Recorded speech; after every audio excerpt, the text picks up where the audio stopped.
Bismillahirrahmanirrahim. Assalamualaikum warahmatullahi wabarakatuh. Pertama, perkenalkan, nama saya Widi Hardian Nugraha, dan pada kesempatan ini saya akan menjelaskan sedikit tentang kitab Bidayatul Hidayah karya Imam Al-Ghazali sebagai penyelesaian tugas UAS untuk semester ini. Lalu masuk ke pembahasan awal. Al-Qismu awal, bagian pertama, bagian awal.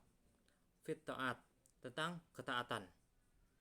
I'lam anna awamirallahi ta'ala, ketahuilah sesungguhnya perintah Allah Ta'ala faraidun wa nawafilun, ada yang wajib dan ada yang sunnah. Fal fardu, sesungguhnya yang wajib, ra'sul mal, itu adalah pokok harta. Wahwa aslut tajaroh, yang mana itu adalah si ra'sul mal ini adalah modal awal dari perdagangan. Wabihi tahsulun najah, yang dengannya kita akan bisa selamat. Wan naflu huwa rabhu, dan sunnah huwa rabhu, yaitu laba. Wabihi, yang dengannya al fawazu bid darajat, kita akan mendapatkan derajat yang mulia. Qala, telah berkata Nabi SAW, yaqulullah tabaraka wa ta'ala, Allah subhanahu wa ta'ala telah berfirman, ma taqarraba ila mutaqarrabuna bimithli adai ma iftaratu alaihim, dan tidaklah mendekatkan diri orang-orang yang mendekatkan diri kecuali dengan melakukan apa yang kuwajibkan kepada mereka, apa yang telah Allah wajibkan kepada mereka. Wala yazalu abdu yataqarrabu, dan tidaklah senantiasa mendekatkan diri seorang hamba ila binawafil, kecuali dengan mengerjakan yang sunnah, hatta uhibbahu, sehingga aku mencintainya, Allah mencintainya. Fa idza ahbabtahu, ketika aku mencintainya, kuntu sam'ahu alladzi yasma'u bih, aku menjadi pendengaran yang dengannya si hamba itu mendengar. Wa basaruhu alladzi yubsiru bih, dan basoro, penglihatan yang dengannya ia melihat. Walisanahu alladzi yantiqu bih, dan lisan yang dengannya ia berucap. Wayadahu allati yang yabtisyu bih, dan tangannya yang dengannya ia memegang. Warijluhu allati yamsi biha, dan menjadi kaki yang dengannya ia berjalan. Jadi di sini dijelaskan bahwa di antara perintah Allah itu ada yang wajib dan ada yang sunnah. Yang wajib itu seperti harta pokok yang dengannya seperti modal awal, yang dengannya kita akan bisa mendapatkan keselamatan. Lalu sedangkan yang sunnah itu seperti laba, perolehan keuntungan yang dengannya kita akan bisa meninggikan derajat kita. Lalu di dalam hadis disebutkan bahwa dalam hadis qudsi, tidaklah seorang hamba itu mendekatkan diri kepada Allah kecuali dengan mengerjakan yang wajib dan yang sunnah. Dan ketika mengerjakan yang wajib dan sunnah itu, maka Allah akan mencintainya. Dan ketika Allah mencintainya, maka segala sesuatu, baik itu penglihatan, pendengaran, lisan, itu akan selaras dengan ketentuan Allah. Lanjut.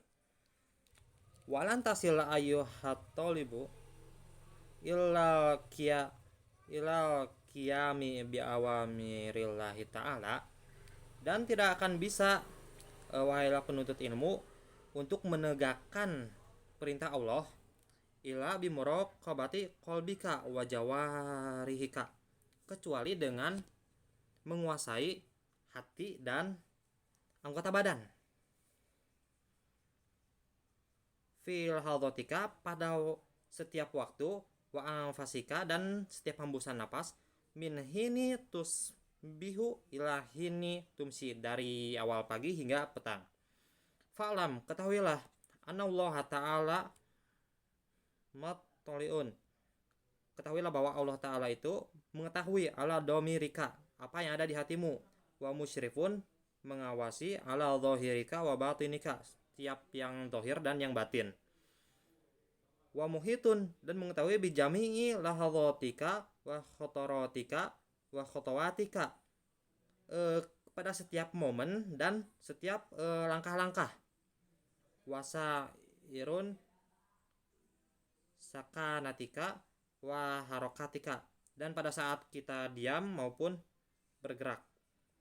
Wa annaka, dan bersamamu, fi mukhalatatika, pada saat engkau bergaul, wa khalawatika, ataupun menyendiri. Mumtarid mutaraddidun bainayai, segala sesuatu itu dalam perhatian Allah Subhanahu wa taala. Fala yaskunu fil mulki wa malakuti, dan tidaklah diam sesuatu di mulku, itu di kerajaan, mutaharrikun, tidaklah diam sesuatu yang diam, dan tidaklah bergerak, wala yataharraku, dan tidaklah bergerak, mutaharrikun, sesuatu yang bergerak, illa wajayyaros samawati wal ardi mutliun alai, kecuali pemilik langit dan bumi mengetahuinya. Seperti dalam sabda Allah, ya'lamu khainatal a'yuni wa ma tukhfis sudur, dan Allah mengetahui apa yang ada dalam pandangan mata khianat dan apa yang disembunyikan di dalam hati. Dan dalam firman lain, wa ya'lamu sirra wa akhfa, ia mengetahui apa yang rahasia dan apa yang disembunyikan. Lanjut, fata'addab, dan jagalah adab, ayyuhal miskinu zahirun wa batinun, baik itu secara zahir maupun batin, baina yadallahi ta'ala, di hadapan Allah ta'ala. Ta'addubal abdi adzalilil muznib fi hadaratil malikil jabbaril qahar. Jadi jagalah adab seperti seorang hamba yang hina dan berdosa di hadapan pemiliknya yang gagah dan perkasa. Wajtahid, dan bersungguh-sungguhlah, anna la yaraka maulaka haitsu nahaka, agar si Malik ini, Allah ini, agar tidak melihat engkau di saat engkau sedang mengerjakan sesuatu yang dilarang olehnya. Wala tafkidaka haitsu amaraka, dan kita tidak ada pada saat seharusnya kita mengerjakan apa yang diperintahkannya. Walan taqdiru ala dzalik, dan engkau tidak akan melakukan itu, kau tidak akan sanggup melakukan itu untuk mengerjakan perintah dan larangannya, menjauhi larangannya, illa bi an tuwazia, kecuali dengan membagi awal kotaka, waktumu, tiba auzadaka, kecuali dengan membagi waktu dan menyusun bacaan wirid, minasobahika ila masaika, dari awal pagi hingga subuh. Fasgu ila mayulqa ilaika min awamirillahi ta'ala alaika, dan mengerjakan setiap perintah-perintah Allah Ta'ala yang ditunjukkan kepadamu dari awal bangun hingga min manamika ila wakti ruju'ika ila madhaika, hingga kita bangun, hingga kita tidur kembali di ranjang, di tempat tidur. Itu untuk tentang beradab kepada Allah dengan mengerjakan larangan dan mengerjakan kewajiban dan menghindari segala larangannya. Lanjut ke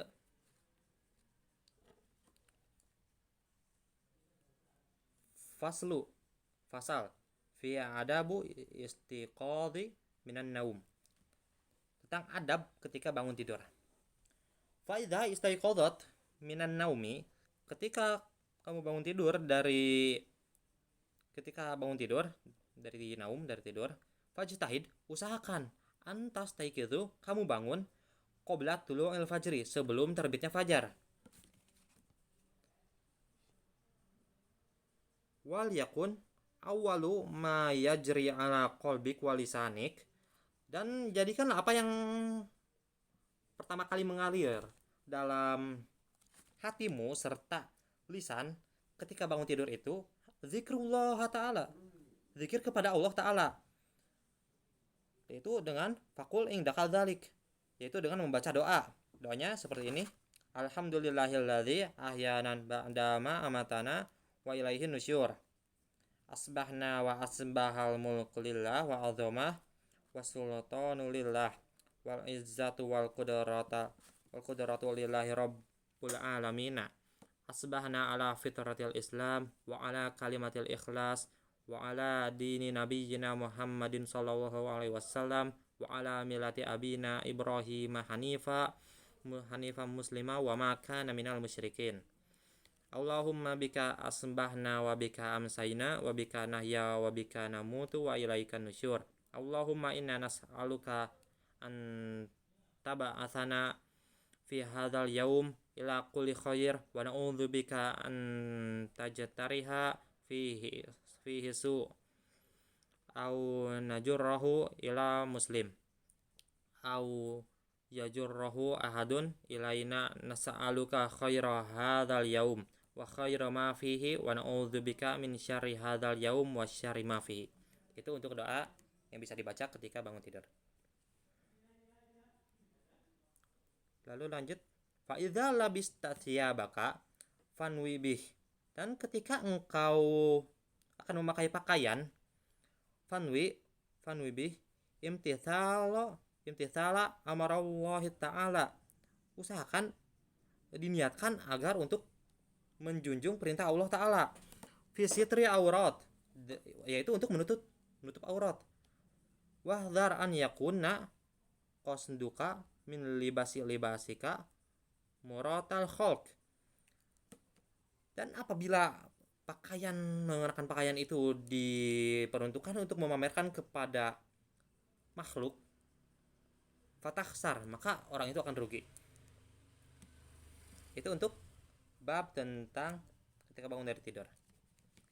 Lalu masuk ke babu adzabu dukhulil khalai, yaitu bab masuk ke kamar kecil. Fa idza qasatta baital ma'i, ketika kamu masuk ke rumah air, kamar kecil,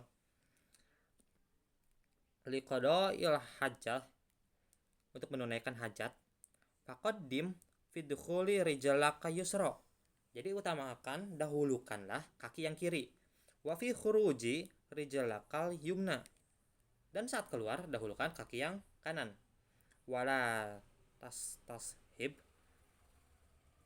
syai'an, dan janganlah kau membawa syai'an, segala sesuatu, untuk masuk ke kamar mandi, alaihi, yang di dalamnya ismullah ta'ala wa rasulah, sesuatu yang memiliki nama-nama Allah dan Rasul, seperti Al-Quran dan semacamnya. Wala tadkhulu, dan janganlah masuk al-hasirarsi, janganlah masuk kamar mandi tanpa menutup kepala, tanpa ada yang menutupi dari kepala. Wala hafil qadamaini, dan janganlah masuk kamar mandi itu dengan telanjang kaki. Wakul ingdaduhul, dan berkatalah ketika masuk kamar mandi, yaitu dengan berdoa, yang doanya itu seperti ini: Bismillahi a'udzubika minal rijsil najisi al khabithil mukhbithil syaitonir rajim. Itu untuk doanya. Wa inda khuruj, dan ketika keluar baca doa ghufranaka alhamdulillahilladzi adhaba anni ma yu'dhini. Sekian saja mungkin pembahasan yang bisa saya sampaikan. Mohon maaf apabila dalam pembahasan dan dalam penjelasan masih ada kekurangan, karena sesungguhnya kekurangan itu datangnya dari saya pribadi, dan segala sesuatu yang baik itu datangnya dari Allah Subhanahu wa taala. Akhirul kalam dari saya, wassalamualaikum warahmatullahi wabarakatuh.